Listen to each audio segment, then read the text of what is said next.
and you're listening to Frey. Starting right now. Here's your host, Alfredo Leon.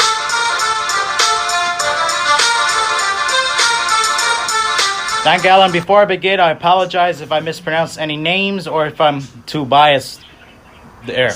Anyways, let's get started. As the United States defended the Women's World Cup title on yesterday, as Megan Rapinoe scored on a penalty shot and Rose Lavelle had a great strike, which gave them a 2-0 win over the Dutch of the Netherlands in Lyon.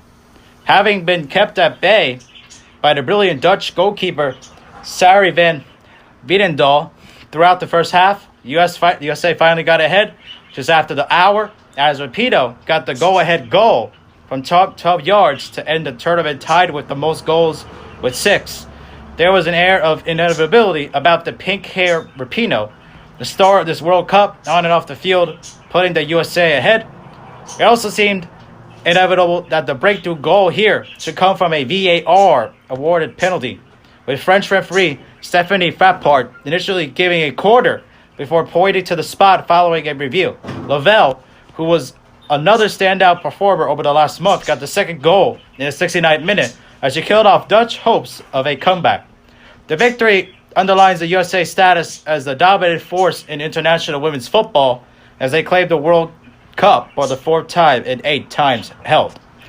They were also the first team to appear in 3 consecutive finals, and Coach Jill Ellis became the first coach to win back-to-back World Cups in the men's or women's game since Italy's Vittorio Pozzo in the 1930s. Speaking of Ellis, here's what she said about how her team performed at the final and throughout the tournament as they won back-to-back and 4th overall. I mean, this is just an amazing group of players, but an even better group of people. Just fantastic resilience, just chemistry, they put their hearts and soul into this journey, and I can't thank them enough. It's been fantastic. Ellis spoke about what her message was to the team in the huddle and more. I could barely speak, but I just said to them they were unbelievable. Congratulations, they made history. Enjoy it. It's just unbelievable. I got no words, I'm sorry. USA had already been the only non-European team to make it to the quarterfinals in France, but they had already ended the hopes of the hosts and England before denying the Dutch a dream double success 2 years after they won Euro 2017 on home soil. Whether the Americans can continue this domination onto the next World Cup remains to be seen, not least because Rapinoe is in the twilight years of her career. She was brought back into the starting lineup by Ellis, having sat out the victory over England in the previous game due to a hamstring injury. Kristen Press came on for the closing stages as Rapinoe went off to a loud ovation from the USA fans, as there were a ton there. At a tournament which had showcased the improving standards of goalkeeping in the women's game, the excellent Van Wijndaal prevented the USA from winning by a greater margin. The goalkeeper, who has spent the last 4 years at Arsenal, had already excelled in her team's win over Sweden in the semifinals. She allowed her team to withstand an onslaught from the U.S. towards halftime, making saves on Julie Ertz and bettering that by producing 2 superb stops in quick succession in the 38th minute. Both American chances came from crosses from the left by Rapinoe.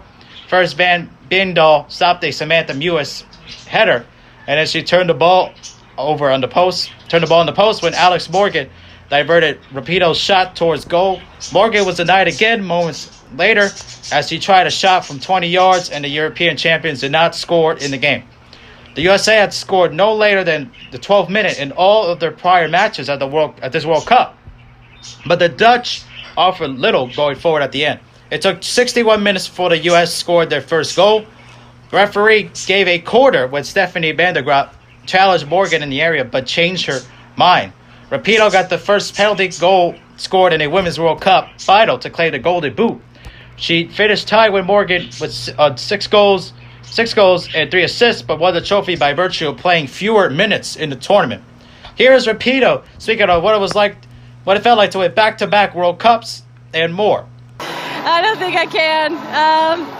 It's unbelievable just to know all of the people in our group that put in so much work. Obviously the players, We have all our friends and family here. It's like, it's surreal. I don't know how to feel right now. It's ridiculous.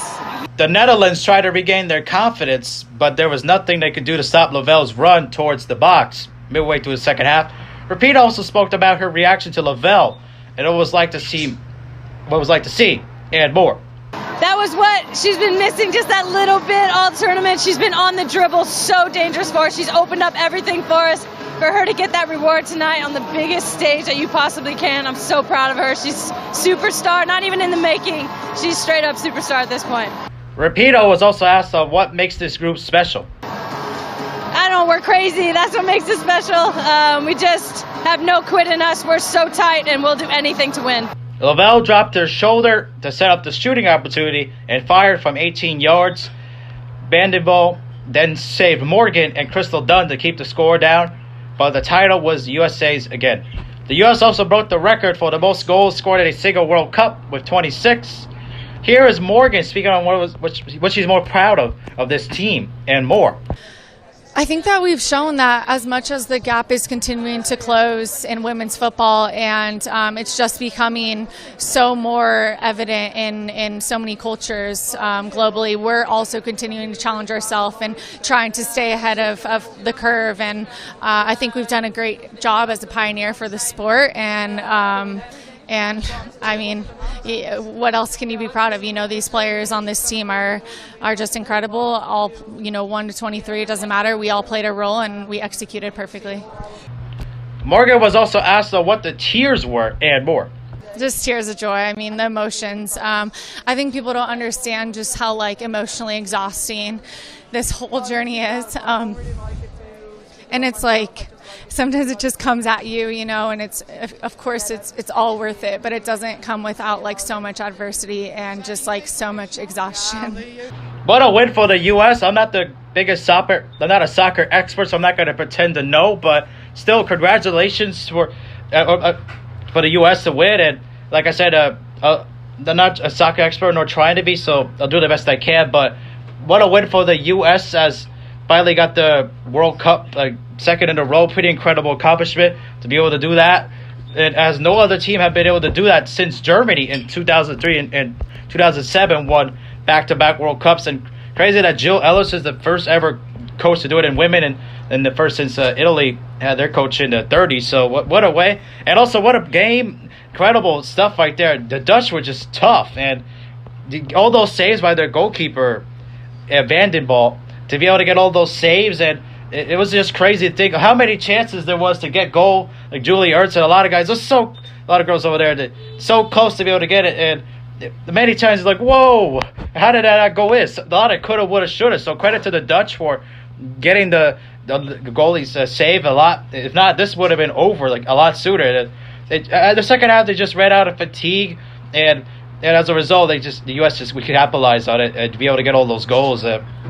Later with the penalty with Rapinoe getting that reviewed with VAR and she scoring, and then Rose Lavelle scoring later in the game to ice it essentially. What a great game, and pretty awesome now. Fourth World Cup goal. I mean, fourth World Cup title. The other ones were 1991, 1999, and 2015 prior to this one. So pretty incredible to be able to do this. Just the great thing about women's soccer and everything like that. U.S. especially little girls look up to people. That's the thing about men's soccer. Just the U.S. we don't have that kind of competition. The good players on the U.S. Men, because guys have a lot of options. They can play football, they can play basketball, they can play baseball, they can play a lot of things, golf, they can auto race, whatever. Girls, they don't have as many options, and as a result, they could play mostly softball or soccer. They play basketball too, but soccer is the one sport they see to play to, and they got girls got people to idolize. I mean, the U.S. got Mia Hamm.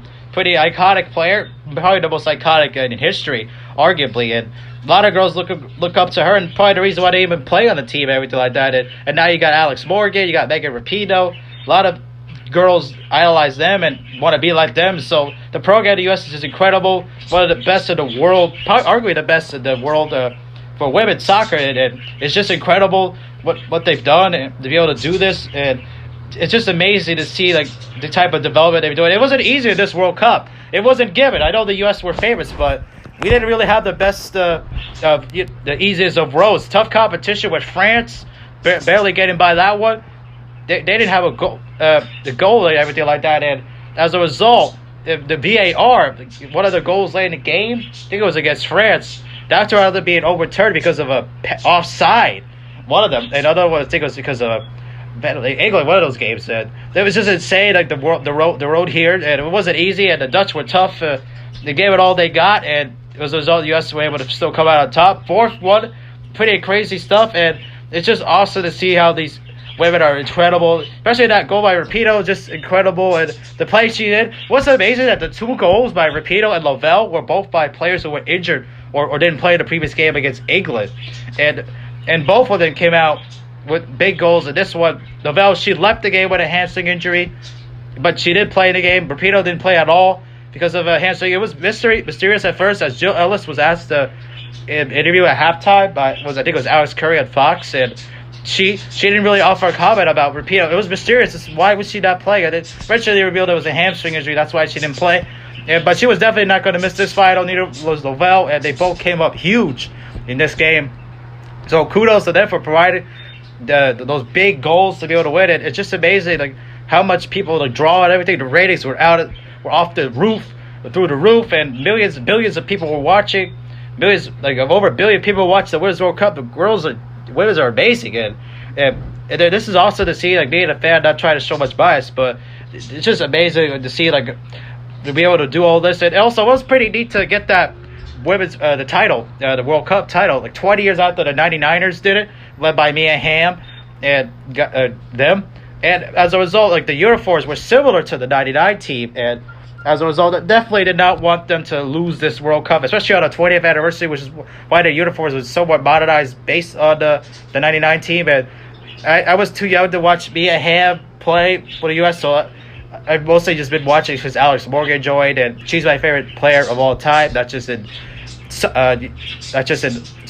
soccer, not just in women or whatever, or U.S., but it's favorite all time. And as a result, she's just incredible what she's done for the U.S., having one of the great career as well with her, all those goals and everything she's done.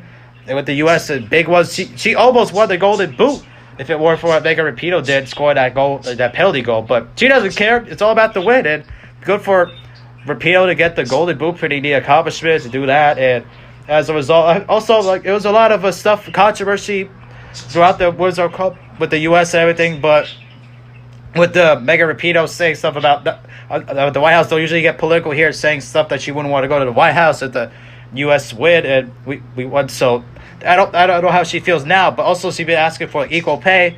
Fans have been chanting for equal pay, especially since there've been a lot of issues with the women. Just this World Cup, I think, was the first time played on grass, and after all these years being played on turf, and the women were upset, especially U.S. Like Alex Morgan, outspoken about the U.S. like the World Cup and everything, with not playing on grass. Always been playing on turf, and also the pay diversity that is not great, as men get paid way more, and fans have been chanting equal pay, and also the controversy with the tea celebration by Alex Morgan against England, and also with that, and because it replicates what Sophie Turner did, and as a result, now that we won the World Cup, now it's being a meme, and everybody's doing it now, like LeBron James did it. Just that's become a meme now, essentially, the celebration. But what a win, and congratulations to the U.S. for winning it. Fourth and overall, and second in a row. It's just incredible. Just the program has just been outstanding. Kudos to Jill Ellis. Kudos to all the team and everybody there. The program and everything is just incredible. And as a result, it's just incredible. And even the goalie Alyssa Naeher, she did great as well, getting big saves, especially in these games in the World Cup. It's just incredible what she did. And Carly Lloyd, she didn't play that much after she was the hero of the 2015 World Cup, but this could be it for her. But what a way to go out if it's it. I haven't heard anything about it being her exactly like she's announced that she's done yet, but she didn't really have much of a role in this World Cup, but she did have a few goals, but not many. But she has been a big impact on the U.S. as well. Like I said, Alex Morgan, big. Megan Rapinoe doing what she did, but Lavelle, she's definitely Rose Lavelle. Like, man, she's definitely the breakout star, like Rapinoe said in the interview, and look out for her to become the face of U.S. soccer in the future. She definitely, people didn't know who she was then, like until this World Cup, but now you know who she is. People know who she is now, and she's definitely going to become big. And even a parade is scheduled for this upcoming Wednesday in New York City, too. So they had it in 2015 as well, after we won the World Cup there in Canada against Japan in that game. Corey Lloyd had a hat trick in that game. So, but that was pretty nice to be able to get this win. Like I said, and the parade coming up soon in New York City. Kenyan Heroes were been a lot of celebrations before, so pretty neat to be able to do this. And like I said, kudos to the U.S. for being able to pull it off. And it was not easy. It was not given. Definitely, they had to earn it. But as a result, they were able to pull through and beat the Netherlands as a result. So, but as I said, like I said, it's just a great moment and everything like that, and well deserved. Anyways, hope you guys enjoyed. Don't forget to leave a like if you are brand new. Subscribe, and we'll see you guys in the next video. Peace.